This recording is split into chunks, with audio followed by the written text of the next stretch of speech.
Olá pessoal, estamos aqui para mais um vídeo no canal da Ideal e hoje, dando continuidade à nossa playlist sobre erros comuns no treinamento esportivo, hoje nós vamos falar sobre os 3 erros mais comuns na organização da carga de treinamento que podem impedir você de levar o seu aluno a alcançar o pico de performance.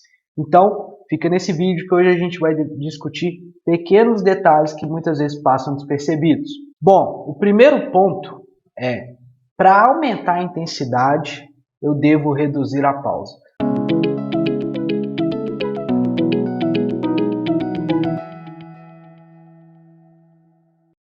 É muito comum você ouvir profissionais falando que ao reduzir a pausa, ele está aumentando a intensidade.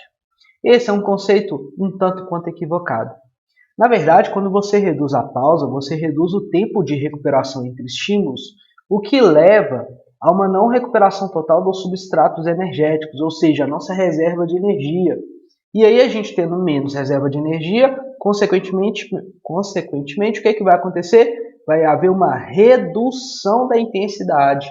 Então, ao você reduzir a pausa para o mesmo tempo de esforço, o que vai acontecer é que você vai ter uma recuperação mais incompleta e essa recuperação mais incompleta vai levar a uma redução da intensidade, da capacidade de produzir movimento mecânico.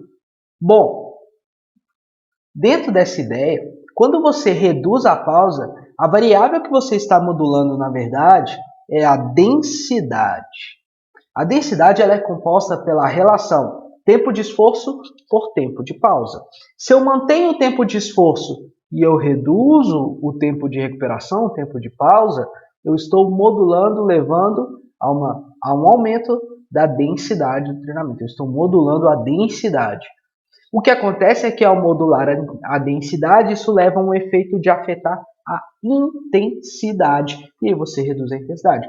Indo para termos práticos, você está num treinamento de força, a primeira série do supino você fez com 50 quilos. Se você estava recuperando 1 minuto entre séries e aí você passa a recuperar 30 segundos entre séries, o que vai acontecer é que na segunda série você não vai conseguir executar com o mesmo peso, você vai ter que reduzir o peso. Por quê, Bruno? Porque você não propiciou o mesmo tempo de recuperação para a reserva de fosfocreatina, você não propiciou o mesmo tempo de recuperação para recuperação da fadiga neuromuscular, você não propiciou o mesmo tempo de recuperação para a remoção de metabólitos produzidos pelos sistemas de fornecimento de energia. Tudo isso faz com que na série seguinte você não consiga executar a mesma intensidade. Mas, Bruno, o meu aluno, o meu atleta, ele percebe a série seguinte como mais difícil de executar, ele tem mais dificuldade. Ah, então você não está modulando a intensidade, você está mexendo na capacidade, na percepção dele de esforço. Mesmo ele, ao reduzir a pausa e ele executar a série seguinte, o movimento seguinte com uma intensidade menor, mesmo assim ele ter uma maior dificuldade de completar aquela série seguinte e sentir uma maior dificuldade, você está modulando o esforço dele. Então, uma coisa é você reduzir a pausa para gerar um esforço cada vez maior e ter uma dificuldade cada vez maior para executar o treinamento. Outra coisa é você reduzir a pausa e isso levar a um aumento da intensidade. É o contrário, a redução da pausa leva a uma redução da intensidade. Então esse é um conceito equivocado que muitas vezes passa despercebido e nós queremos progredir a carga de treinamento para um aumento de intensidade, mas às vezes uma modulação de um parâmetro como o tempo de pausa pode, na verdade, caminhar no sentido contrário. Então se atente para essa pequena variável que pode estar te dando um tiro no pé na sua prescrição. Vamos agora para o segundo erro comum. Bom, esse segundo erro é um erro que também passa um pouco imperceptível, principalmente se você não tem um hábito de registrar as progressões de treinamento que você faz ao longo do tempo. E aí, por você não ter esse hábito, você não consegue identificar o que você fazia há 2, 3 meses atrás comparado ao que você faz hoje. Mas Bruno, e daí? E o Kiko? O que eu tenho a ver com isso? E daí que como você não tem esse hábito de registrar, você não sabe se você está progredindo. Se você não está progredindo, você não está respeitando o princípio do treinamento esportivo, que é o princípio da progressão das cargas. Se você não progride as cargas, nesse caso eu estou falando de carga de treinamento do ponto de vista geral, se você não progride as cargas, você não gera um estímulo cada vez maior para a tua fisiologia, e isso faz com que os seus sistemas fisiológicos não se adaptem positivamente. Na verdade, você pode ter um outro efeito, que é o efeito da reversibilidade. Bom, falando do segundo erro especificamente, para aumentar o volume de treinamento é só aumentar a duração das séries ou o número das séries. Isso, nós acreditamos que se eu estou fazendo 3 séries de 12 e eu passo a fazer 4 séries de 12, isso por si só é aumentar o volume. Mas você precisa ver se, quando você passa de 3 séries para 4 séries, se você conseguiu fazer o mesmo número de repetições. Porque se você não, ao aumentar o número de séries e você gerar uma maior fadiga, você não ter conseguido manter o número de repetições, o volume total que você fazia nesse primeiro exemplo, ele pode, na verdade, ter se mantido igual ou até regredido. Porque ali você passou a ter um maior efeito da fadiga e esse efeito da fadiga levou a você não conseguir manter o mesmo número de repetições. Ou não, para o seu aluno, para o seu atleta conseguir manter o mesmo número de repetições, para aquela mesma quantidade de séries, ele começou a mudar a duração da repetição. Ele começou a fazer um movimento de treinamento de força cada vez mais rápido. E aí o tempo total em estímulo, ele ficou menor comparado à primeira série, que tinha, na verdade, menos séries, mais repetições, mas com movimento com a duração da repetição maior. E aí, o que o nosso músculo percebe de estímulo? É o número de séries e repetições ou o tempo que ele fica exposto a uma determinada carga mecânica? É o tempo que ele fica exposto a uma determinada carga mecânica. É esse tempo que vai influenciar as vias energéticas utilizadas, é esse tempo que vai influenciar a curva de recuperação ao final do treino. Então, se você modula somente volume e número de séries e número de repetições, aqui dando um exemplo mais para treinamento de força, e não sabe qual que foi a duração total da série, a duração total de cada bloco, a duração da repetição, você pode ter um efeito aí que, na verdade, o volume total ele não está progredindo. Ah, mas aí, o que aconteceu? Eu tinha 8 exercícios, eu reduzi 2 exercícios, mantendo um exemplo no treinamento de força, mas aí eu reduzi 2 exercícios e os exercícios que ficaram eu aumentei o número de repetições. Então, provavelmente, você mexeu no tempo de estímulo para algum grupamento muscular. E aí, semelhante ao exemplo anterior, aquele grupamento muscular ficou menos exposto num tempo total de estímulo. E aí, em vez de você progredir o volume, você pode ter regredido. Saindo um pouco do conceito de treinamento de força, indo, por exemplo, no treinamento de corrida, indo, por exemplo, em conceitos como do esporte, na prática ali, no esporte coletivo, no esporte individual, pode acontecer da gente querer modular, né, nesse caso, mexer num parâmetro tipo volume, séries e repetições e perder o controle da duração total. Porque quando você começa a querer progredir volume, você tem que entender que é natural do corpo, é fisiológico, aumentar a sinalização de fadiga. O seu corpo começa a dar sinais que ele precisa de mais tempo para recuperar. Então, naturalmente, vai existir um controle individual do atleta de querer fazer aquilo num movimento numa menor velocidade, vai querer mudar a amplitude de movimento, isso muda o tempo sob tensão. Então, tudo isso pode influenciar. Então, o que eu quero mostrar para vocês é que esse erro ele passa muitas vezes imperceptível por a gente não conseguir registrar tudo que a gente precisa registrar durante o treinamento. Mas, Bruno, é só eu? Como é que eu vou registrar tempo a cada repetição? Como é que eu vou registrar duração? Como é que eu vou registrar isso o tempo todo? E quiçá, talvez, registrar a carga para cada exercício e fazer uma quantificação da carga mecânica total, porque isso também tem uma relação com o volume, isso também influencia no teu resultado. Olha, hoje você tem vários aplicativos disponíveis que conseguem te auxiliar.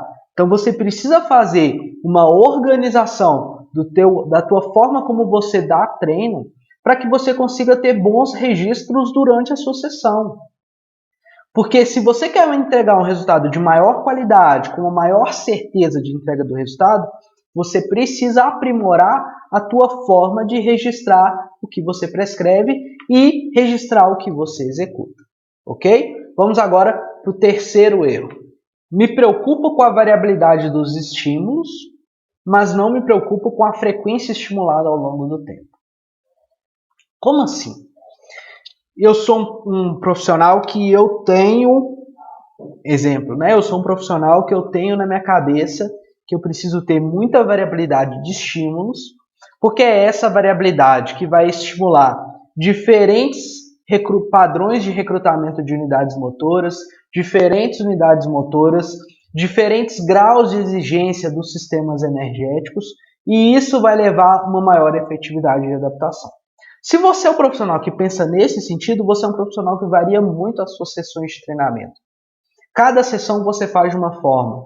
Às vezes uma parte principal que nunca foi estimulada daquela forma, que depois vai virar uma parte introdutória, e você vai fazendo diversas manipulações da carga de treinamento, dos meios de treinamento, dos métodos de treinamento, e a gente já falou sobre essas diferenças aqui no canal, mas você começa a fazer essas diferentes modulações para que você varie muito o treinamento e respeite o princípio da variabilidade das cargas.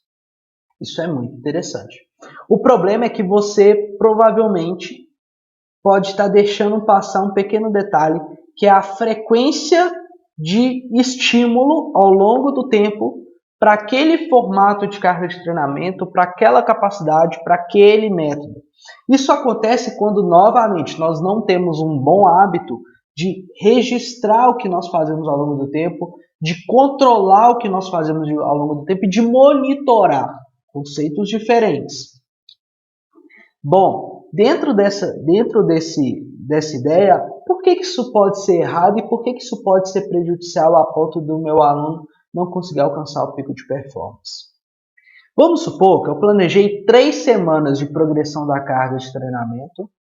Pode ser no treinamento de força, pode ser no treinamento aeróbico. Eu vou dar um exemplo no treinamento aeróbico. O meu aluno tem por objetivo correr provas de maratona, ok? E aí eu fiz progressões saindo de treinamentos intervalados de alta intensidade até ter uma maior prioridade no treinamento de longa duração na zona do limiar, porque seria o mais específico. Só que eu fiz num formato de blocos, onde eu fiquei um longo tempo sem fazer o treinamento intervalado, que eu fiz só no início do planejamento. Fiquei ali 5, 6, 7 semanas. O que aconteceu é que eu dei um foco para um determinado método que tem uma determinada organização da carga de treinamento que não se assemelha ao treinamento intervalado. Ao eu dar essa prioridade, eu também aumentei a especificidade de adaptação aeróbica. Provavelmente as adaptações que eu tive relacionadas ao treinamento contínuo com uma maior prioridade nas respostas centrais cardiovasculares não são semelhantes às adaptações que têm uma maior ênfase quando eu tenho um treinamento prioritário do intervalado. Dentro dessa ideia, o que aconteceu é que provavelmente eu posso ter deixado alguma adaptação de lado que passou a não ter prioridade e eu posso ter, de alguma forma, alguma reversibilidade. Ou não alcançar o pico de performance de uma maneira tão efetiva. A sugestão que eu deixo para vocês é o seguinte: faça planejamentos, faça seus blocos de prioridade, dependendo do modelo de planejamento ou periodização que você utilize. Mas lembre que você precisa manter uma frequência mínima de estímulo com diferentes métodos, com diferentes capacidades, para que você desenvolva o seu aluno, o seu atleta, em um contexto mais amplo. Isso provavelmente o direcionará para uma capacidade de suportar diferentes cargas em diferentes momentos, tendo uma adaptação mais global, um desenvolvimento físico mais global. Então eu preciso me preocupar não somente com a variabilidade, mas com a frequência a qual eu executo aqueles estímulos ao longo do tempo. dentro do meu planejamento. Bom, dentro dessa ideia, esses 3 erros que parecem ser banais dentro da organização da carga de treinamento, eu sugiro que vocês deem uma atenção mais considerável, porque mesmo eles sendo teoricamente imperceptíveis e muitas vezes banais para muitos profissionais, eles podem levar a você não entregar um resultado tão positivo como se você fizesse um bom controle desses parâmetros. Se você gostou desse vídeo, deixa essa curtida, compartilha com seus colegas e se inscreve no canal e continue acompanhando a gente.